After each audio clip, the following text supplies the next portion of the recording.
नमस्कार। कथा कथन में आपका स्वागत है। आज सुनिए समकालीन प्रतिष्ठित लेखकों में एक सविता मिश्रा अक्षरा जी की लिखी हुई कहानी तुम ठीक कहते थे।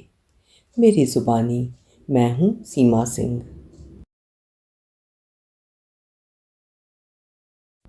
बहू, बहू, बेटा। 1 मिनट की चुप्पी। ओ नेहा, नेहा बिटिया। थोड़ी देर फिर से चुप्पी। आह, सुन रहा है कोई? अपना पूरा जोर लगाकर ऊंचे स्वर में चिल्लाई। कोई नहीं सुनेगा। ये बुढ़ापा भी तन को ही नहीं, आवाज की हनक को भी कमजोर कर देता है। धीरे से बुदबुदाई वीणा। अरे ओ बहू, बेटा आयुष। हार कर वो पंखे की घर घर करती ध्वनि को सुनती हुई स्वयं को बहलाती रही। कोई है घर में? बहू, बहू। थोड़ी थोड़ी देर रुक रुक कर कई कई बार बच्चों को हाँक लगा चुकी थी वीणा। देख रहे हो, कोई सुन ही नहीं रहा है। सबके सब कानों में जैसे रुई डाले बैठे हैं। मेरी पुकार उन तक पहुंच ही नहीं रही है। मेरी इस स्थिति पर तुम भी बैठे बैठे मुस्कुरा रहे हो ना। आखिर तुम मुझ पर मुस्कुरा ही तो सकते हो, और कर भी क्या सकते हो। ऐसा तो है नहीं कि तुम यहाँ होते तो मेरी एक आवाज़ पर दौड़े चले आते। बकबकाती हुई वीणा सामने की दीवार पर लगी तस्वीर को एकटक देखे जा रही थी। अचानक न जाने क्यों उसे ऐसा लगा कि तस्वीर की आंखों में आंसू भर आए हैं। प्यार भरी तस्वीर का बेचैन हुआ चेहरा बेबस हो जैसे निहार रहा था उसको। वीणा ने महसूस किया कि उसके पति का चित्र उससे अभी ही कुछ बातें करना चाह रहा था। दीवारों के कान होते हैं, लेकिन यहाँ तो उसके पति की तस्वीर में उसे कान, नाक और आंखें सब दिख रही थीं, जिनसे उसका पति उसके हर दुख दर्द को सुन समझ और देख सकता है।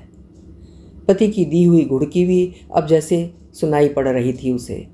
अचानक उसे लगा कि उसका पति उसे असहाय देखकर दुखी हो गया है। उसकी बेबसी को महसूस करके वो रो पड़ी। मैं भी ना, अपने सिर पर अपने हाथ से मारती हुई कहती है। मैं भी तुम्हें क्या क्या सुना दे रही हूँ। मैं जानती हूँ तुम यदि होते यहाँ तो मेरे बस एक शब्द पर अवश्य ही दौड़े आते, जैसे विष्णु भगवान नदी में मगरमच्छ के द्वारा पकड़े गए हाथी की गुहार पर भागे आए थे, और उस हाथी को मगरमच्छ का शिकार होने से बचा लिया था उन्होंने। करवट लेकर पुनः बोली वीणा। सुनो, मैं भूली नहीं हूँ वो दिन जब मेरी बच्चेदानी को मेरे शरीर से अलग कर देने के लिए ऑपरेशन हुआ था। मैं अस्पताल के बिस्तर पर 10 दिन तक असहाय सी पड़ी हुई थी। रात दिन तुम ही तो थे जो मेरी सेवा में लगे हुए थे। एक औरत के लिए डॉक्टरों द्वारा उसकी बच्चेदानी को निकाल बाहर करना बहुत दुखद स्थिति होती है। तन मन सब घायल हो जाते हैं। ऐसा लगता है जैसे स्त्री को स्त्री का दर्जा दिलाने वाला अंग ही शरीर से विलग करके स्त्रीत्व विहीन कर दिया गया हो। मन से टूट चुकी थी मैं भी। लग रहा था अचानक हरे भरे पेड़ से उसकी सारी पत्तियां बेरहम मौसम के द्वारा छीन ली गई हों। परंतु तुम्हारे प्यार और सहयोग ने मेरी ज़िंदगी में फिर से बाहर ला दी थी। पतझड़ के बाद जैसे बसंत बाहर आ जाती है, वैसे ही उस दुखद स्थिति में तुम मेरा बसंत बनकर मेरे साथ खड़े थे। अपनी सेवा के लिए मुझे कहाँ ज़रूरत थी बेटा बेटी या फिर किसी रिश्तेदार की। तुम ही मेरा सहारा थे, तुम ही मेरे नाविक, तुम ही मेरी पतवार। मैंने तो उन दुखद चंद महीनों को पलक झपकते ही बिता दिया था। हाँ, मालूम है तुम उलाहना दे रहे हो मुझे। घर घर करता हुआ पंखा भी जैसे कि उलाहना सा दे रहा था। कमरे में थोड़ी देर को शांति पसर गई थी। वीणा अपने अंतर मन के न जाने किस कोने की थाह लेने चली गई थी। छोटा सा वो कमरा ज़्यादा देर शांत नहीं रह पाया था। कमरे के दरवाजे की ओर मुंह करके वीणा ने फिर से तेज स्वर में टेर लगाई। बहू, बेटा, अरे ओ नेहा। हाँक के बाद कमरे में फिर शांति व्याप्त हो गई। पंखे की वही चिर परिचित घर घर की ध्वनि चुप्पी की सांकलें तोड़ती रही थी। देख रहे हो, बहू बेटा बेटी कोई नहीं सुन रहा है। ना जाने किस कोप भवन में बैठे हैं सब। बहू तो अपने कमरे में धारावाहिक देख रही होगी। सास को सताती हुई बहुओं वाले नाटक उसे बहुत भाते हैं। और नेहा वो गाने सुन रही है। न सुर न ताल आजकल के इन गानों में, लेकिन इस युग के बच्चे उन्हें ऐसे सुनते हैं जैसे कि कोई शास्त्रीय संगीत सुन रहे हों। देखो तो स्पीकर की आवाज़ कितनी तेज कर रखी है उसने, यहाँ तक सुनाई पड़ रही है। पति की तस्वीर से शिकायत करते हुए उसका मुंह उस समय किसी बच्चे द्वारा बेली गई रोटी सा हो गया था, बिल्कुल टेढ़ा मेढ़ा।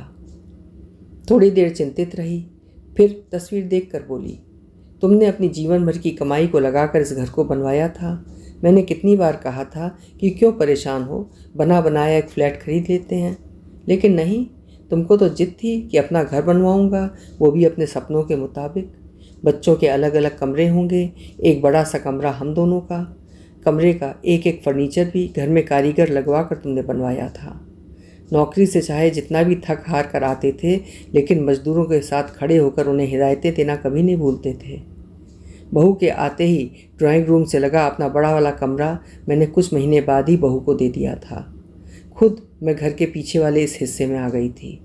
पश्चिम की ओर बना छोटा सा एक कमरा जो पहले बेटे का कमरा हुआ करता था। इस बात पर कुछ दिन क्या साल भर तुम मुझसे नाराज रहे थे। बुढ़ा गए हो, क्या करोगे बड़े कमरे का? मेरे ये कहते ही मुझ पर भड़क गए थे तुम। अरे बड़े बुजुर्ग लोग घर के आगे की ओर होते हैं, पीछे नहीं। मैं अपने ही घर में पीछे कोने में पड़ा रहूं? हरगिज़ नहीं। तुमने ये अच्छा नहीं किया वीणा। बहू के आते ही उसको तुमने सिर पर चढ़ा लिया। देखना एक दिन बहुत पछताओगी। जिस घर में घुसते ही बड़े बुजुर्ग के बजाय बच्चे आगे के कमरों पर कब्जा किए बैठे हों, उस घर में ये मान कर चलो कि बड़े बुजुर्गों का सम्मान बिल्कुल नहीं है, और तुमने तो अपने हाथ से ही अपने पाँव पर कुल्हाड़ी मार ली है। कितना कुछ सुनाया था तुमने मुझे। वीणा की आंखों में पछतावे के आंसू बहने लग गए थे। तुमने सच ही कहा था। अभी मुझे लकवा मारे 10 दिन भी नहीं बीता है, बच्चों के रंग ढंग दिखने लगे हैं। अभी तक तो मैं अस्पताल में थी, इसलिए ज़्यादा एहसास नहीं कर पाई थी। कल जब से घर आई हूँ, लगता है सच में बेटे बहू मुझे कोने में धकेल कर चैन की सांस ले रहे हैं। वीणा की आंखों में फिर से 2 बूंद आंसू ढुलक गए। तुम भूल रही हो, उन लोगों ने तुम्हें नहीं धकेला, तुम खुद। तस्वीर के बोलते ही वीणा चीखी सी थी। हाँ हाँ, मानती हूँ मैं। बच्चों के प्यार में अंधे होकर जीवन में ऐसे कई निर्णय होते हैं जो माँ बाप लेने में गलती कर देते हैं। मैंने भी किया, लेकिन छोड़ो, तुम नहीं समझोगे। घर घर का चिर परिचित स्वर सन्नाटे को बाधित करने के लिए जैसे प्रतिबद्ध था। पति की तस्वीर जैसे कि पास आकर खड़ी हो गई थी।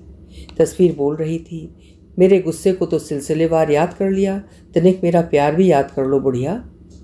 हाँ हाँ, क्यों नहीं, याद करके बताऊंगी उसे भी। क्यों अधीर हुए जाते हो? पता है मुझे, मेरे मुख से तुम अपनी प्रशंसा मात्र सुनना चाहते हो।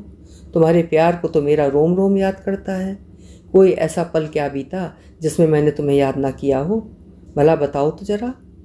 वहाँ खाली बैठे बैठे मुझ पर ही तो तुम्हारे मन की नज़रें टिकी होंगी, या खुली आंखों से किसी और को ताड़ते रहते हो? बताओ तो, कहकर हंसने लगी वीणा।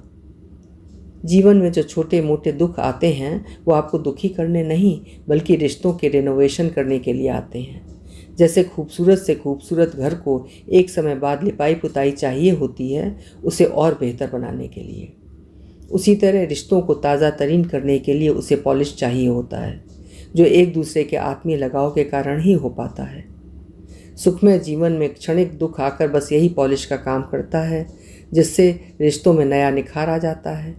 वीणा को भी बस उसी पॉलिश का इंतज़ार था। करवट बदलकर तस्वीर की ओर प्यार से निहारते हुए बोली, याद है तुम्हें, ऑपरेशन के 20 दिन बाद ही भांजे की शादी थी। झुककर कोई काम करने और नीचे ज़मीन या पलंग पर आलथी पालथी या फिर उकड़ू बैठने से डॉक्टर ने मना कर रखा था। बामुश्किल ट्रेन का सफ़र करके बनारस पहुंची थी। गड्ढे में बनी सड़कों के कारण मुझे परेशानी होगी, इसलिए तुमने निश्चय किया था कि गांव नहीं जाएंगे, बनारस में रहकर ही शादी और प्रीति भोज अटेंड करेंगे। वहाँ मुझे और कोई सुविधा ना हो, इसलिए तुमने होटल में एक कमरा बुक करवा लिया था। ना अपनी ससुराल गए थे, ना किसी रिश्तेदारी में, क्योंकि डॉक्टर के मुताबिक मैं इंग्लिश टॉयलेट में ही बैठ सकती थी। पल पल तुम मेरा ध्यान रख रहे थे। शादी से 2 बजे रात लौटने पर, लाइट जाने से, होटल की लिफ्ट बंद होने पर धीरे धीरे सीढ़ियाँ चढ़ लूँगी, कहा था मैंने, लेकिन तुम थे कि हंगामा कर बैठे थे। मेरी पत्नी का ऑपरेशन हुआ है, वो सीढ़ियाँ नहीं चढ़ेगी। कमरा लेने से पहले ही मैंने बताया था।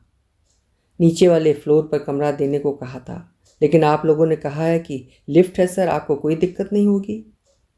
तुम्हारा तीक्ष्ण भाषा सुनकर होटल वाले भी सकते में आ गए थे। मैनेजर ने मालिक को फ़ोन कर दिया था। होटल मालिक को आकर खुद व्यवस्था देखनी पड़ी थी। लिफ्ट चलने के बाद ही तुम शांत हुए थे।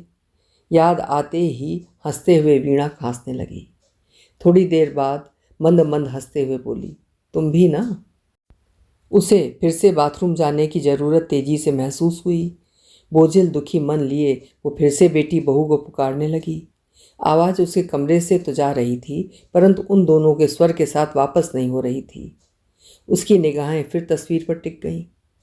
जानती हूँ तुम कह रहे हो कि शेरनी की तरह दहाड़ती थी। सब तुम्हारे डर के कारण एक आवाज़ में हाथ बांधे खड़े हो जाते थे तुम्हारे सामने। समय कितना जल्दी बदल जाता है। आदमी को उसके जीवन काल में ही उसके जीवन के कई रूप रंग दिखाई पड़ जाते हैं। घर घर। थोड़ी देर तक सन्नाटे में खलल डाल रहे पंखे को वीणा अपलक निहारती रही। शादी के बाद प्रीति भोज के दिन जाने से पहले शैम्पू निकालकर मैं बाथरूम की ओर बढ़ी ही थी कि तुम प्यार से डपट कर बोले थे, नीचे नहीं बैठना, रुको मैं आता हूँ। कहकर आ गए थे बाथरूम में। बच्चों की तरह तुमने नहलाया था मुझे। उस समय मुझे तुम में अपना पति नहीं पिता दिखाई दे रहा था। मेरी देखभाल उन दिनों ऐसे कर रहे थे जैसे कोई पनवाड़ी पान के पत्ते की करता है। फिर से मुस्कुरा रहे हो ना? सोच रहे हो कि इतने सालों बाद आज भी कैसे याद है ये सब? क्यों ना याद रहे भला? जब तुम्हारी डांट याद है तो फिर प्यार क्यों कर याद नहीं रहे? वैसे भी तुम जानते ही हो, औरतों की याददाश्त इन मामलों में बेहद तीक्ष्ण होती है। खिलती कली सी मुस्कान की गमक कमरे को भर गई थी। वीणा को लगा उसके साथ उसके पति श्याम की तस्वीर भी भावुकता से भर उठी है। वो तस्वीर को निहारते हुए बोली, इस तस्वीर में कितना गाल फुला लिए हो। ऐसा लग रहा है जैसे किसी पर गुस्सा होने के बाद फ़ोटो खिंचवाने बैठ गए थे। थोड़ा हंस भी लिया करो, या फिर तुम्हें सिर्फ मुझ पर ही हंसना आता है? अतीत के गलियारों में घूमते हुए उसे अचानक फिर याद आया कि उसे बाथरूम जाना था। उसने बेटी को फिर से पुकारा, नेहा, अरे ओ नेहा। लोग कहते हैं बेटियां सेवा करती हैं, परंतु मेरी तो बेटी भी नहीं सुन रही है। मम्मी मम्मी, कर लिया, धुला दो। गैस पर सब्जी का मसाला भूनते समय में भी बेटी नेहा की आवाज़ को सुनकर गैस बंद करके दौड़ पड़ती थी बाथरूम की तरफ। जब दोनों भाई बहन आपस में लड़कर उनमें से कोई भी रोने लगता था तो घी की गगरी भी लुढ़क रही हो तो भी बच्चों की तरफ भागती थी। बिटिया नेहा को बेटा आयुष हाथ भी न लगाए, मारना तो दूर की बात थी। इसका हमेशा ध्यान रखती थी मैं। क्या मजाल था कि गुस्से में भी कभी उसने चुटकी भी काटी हो नेहा के। गलती भले नेहा की ही क्यों ना हो, मगर मुझसे डांट आयुष ही खाता था। मैं उसे समझाते हुए हमेशा कहती थी, कल को ही अपने घर चली जाएगी, क्यों रुलाते हो? प्यार से रहो, जैसे भविष्य में तुम्हें याद करे। थोड़ी देर चुप्पी ओढ़कर कमरे का जायजा लेते हुए नेहा द्वारा बनाई गई पेंटिंग पर जाकर निगाह ठहर गई। चुप्पी तोड़ते हुए कहने लगी, कितनी मन्नतें मांगी थी ना मैंने कि बेटी हो। शोभित की बार ही चाहा था कि बेटी हो जाए, लेकिन लड़का हुआ है कहकर जब हर्षा तिरेक में नर्स आकर मुझसे इनाम में 1000 रुपये की मांग की थी तो लड़का सुनकर ही मेरा चेहरा लटक गया था। बस रोई ही भर नहीं थी, लेकिन दुख रोने जितना ही हुआ था। जबकि अम्मा कितनी खुश थी कि उनकी तीसरी पीढ़ी में पहली बार पहली संतान रूप में बेटा हुआ है।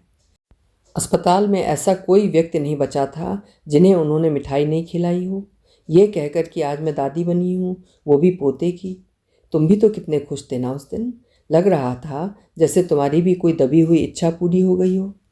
बाबूजी ने पंडित बुलाकर मुहूर्त जानना चाहा था। मूल नक्षत्र में जन्म पता चलते ही मायूस हुए थे सब। तुम्हें बच्चे को देखने की 27 दिनों की मनाही हो गई थी। कितनी शिद्दत से उस नियम का पालन किया था तुमने, याद है ना? 10 दिन बीतने पर जब तुम कमरे में आए थे तो उस समय मैं शोभित का चेहरा ढक नहीं पाई थी। कितना नाराज हुए थे। तभी जाना था मैंने कि तुम रीति रिवाजों के सख्त अनुयायी हो। गलती से भी मेरी ऐसी कोई गलती कभी कहाँ माफ़ करते थे तुम। समय का चक्र देखो, जब आयुष का जन्म होने वाला हुआ तो भगवान ने मेरी गोद से शोभित को छीन लिया। उसकी आंखें बरसाती नदी सी उफन आई थीं। पंखा घर घर्राता हुआ उसके दुख में सहभागी हो लिया था। आयुष के जन्म का बड़ी बेसब्री से इंतज़ार था तुम्हारे अम्मा बाबूजी को। आयुष के जन्म लेने पर सब खुश थे। खुशी को किसी की नज़र न लग जाए, इस डर से इस बार अस्पताल में मिठाइयाँ बांटने से तुम्हारी बहन को मना करवा दिया था उन्होंने, और ख़ुद अम्मा ने भी गांव में मिठाइयाँ नहीं बंटवाई थीं। उनकी खुशियों को उन्हीं की नज़र न लग जाए, इसके कारण वो शहर आई भी नहीं थी उस दफ़े। अस्पताल से छुट्टी मिली तो किराए के मकान में जहाँ रहते थे उसी में आ गए थे हम सब। डॉक्टरों ने खास सावधानी बरतने की हिदायत दी थी, इसलिए गांव नहीं जा पाए थे। तुम्हारी बहन जो महीने भर से साथ ही रह रही थीं, महीने भर के लिए और रुक गई थीं वो। छठे दिन काजल लगाने की रस्म और 12वें दिन सौर से निकलकर शुद्ध होने की रस्म वही बीती थी आयुष की। रोज़ 4-5 बार मालिश करना, समय से नहलाना, दवा देना, सब जिम्मेदारी निभाती थी मैं। मेरा खुद का भी कोई अस्तित्व है ये तो भूल ही चुकी हूँ मैं बच्चे को पालने पोसने में। सुबह से शाम और शाम से सुबह सूरज चांद सी क्रियाशील रहती थी, अपने लिए नहीं, सिर्फ और सिर्फ बच्चे की देखभाल के लिए। उसकी मालिश करके उसको जब फ्रॉक पहना देती तो तुम्हारी बहन मुझ पर खूब गुस्सा होती थी। बेटा हो गया है ना, इसलिए बेटी का शौक पाल रही हो, बेटी हो जाती तो खून के आंसू रोती। ना जिज्जी, मैं तो नहीं रोती, कहते ही मैं भड़क जाती थी, जैसे सुलगती हुई लकड़ी में कोई पूरी सांस भरकर फूंक मार दिया हो। जिनकी लड़की ही लड़की हुई हैं उससे जाकर पूछो, फिर पता लगेगा। उनकी कदर न घर में होती है न पति की नज़रों में। भगवान का शुक्र बनाओ कि भगवान ने दूसरी बार भी तुम्हारी गोद में बेटा डाल दिया। प्रतिदिन ही तुम्हारी बहन ऐसी 2-4 डोज मुझे दे ही देती थी और मैं उनकी बातों को एक कान से सुनती और दूसरे कान से निकाल देती थी। आयुष को लड़कियों के कपड़े पहनाकर इतराती रहती थी। कितना लाड़ से पाला था आयुष को सब घर वालों ने मिलकर। चोट खाए दिल थे, इसलिए भी आयुष को क्षण भर भी रोने नहीं दिया जाता था। कभी दादा, कभी दादी, कभी बुआ, तो कभी आपके हाथों के पालने में ही झूलता रहता था आयुष। देखो, मुझसे अब तो ज़्यादा देर बोला तक भी नहीं जाता, कितनी तेज़ खांसी उठ रही है मुझको। वीणा ने बगल में रखी भरी गिलास से 2 घूंट पानी पीकर अपने गले को तर किया। घर घर घर करता पंखा अपनी अलग ही तान छेड़े हुए था। मेरी तो गोद में पहुंच ही नहीं पाता था आयुष, किंतु जब तक एक बार मैं उसे गले से लगाकर प्यार नहीं कर लेती चैन नहीं पड़ता था मुझे। वो भी जब तक मेरे गले ना लग ले उसके दिन की शुरुआत नहीं होती थी। जबकि समय के साथ बढ़ते बढ़ते वो 26 साल का हो चुका था, लेकिन उसकी ये आदत नहीं छूटी थी। तुम कैसे जब तब उसको फटकार देते थे कि अब बड़े हो गए हो, अब तो माँ की गोदी में सिर रखना छोड़ो, कल को तुम्हारी शादी भी हो जाएगी, तब तक क्या ऐसे ही करते रहोगे? पापा, मेरी मम्मी दुनिया की सबसे प्यारी मम्मी है। मेरी शादी भले हो जाए पर मम्मी की अहमियत थोड़ी कम हो जाएगी। लेकिन आज शादी के 2 साल में ही अनायास ही आंखों से आंसू पके महुए से टपकने लगे थे। घर घर घर की धुन निकालता हुआ पंखा भी कमरे में सरगर्मी बनाए हुए था। पति के चित्र को देखती हुई वो पुनः बुदबुदाई। बरही के दिन सौर से निकलने की रस्म थी। दिसंबर माह की कड़कती ठंड में आयुष को नहलाकर सूप में लिटाने की रस्म। हो, कैसे सांस भरकर रोया था वो। लग रहा था सूप में नहीं बल्कि उसे किसी तालाब के कगार पर लिटा दिया गया हो। वो सूप से लुढ़क लुढ़क जा रहा था। याद करते करते वीणा पलंग से उतरने की कोशिश में ज़मीन पर गिर पड़ी। उसका वॉकर थोड़ी दूर पर रखा था। घिसटते हुए वो उस तक पहुंचने की कोशिश करने लगी। तभी 2 चिर परिचित हाथों ने उसे सहारा दिया। चेहरा देखते ही बच्चों सी बिलक पड़ी। घड़ी भर बात से सकते हुए वीणा ने रुधिर स्वर में कहा, तुम ठीक कहते थे।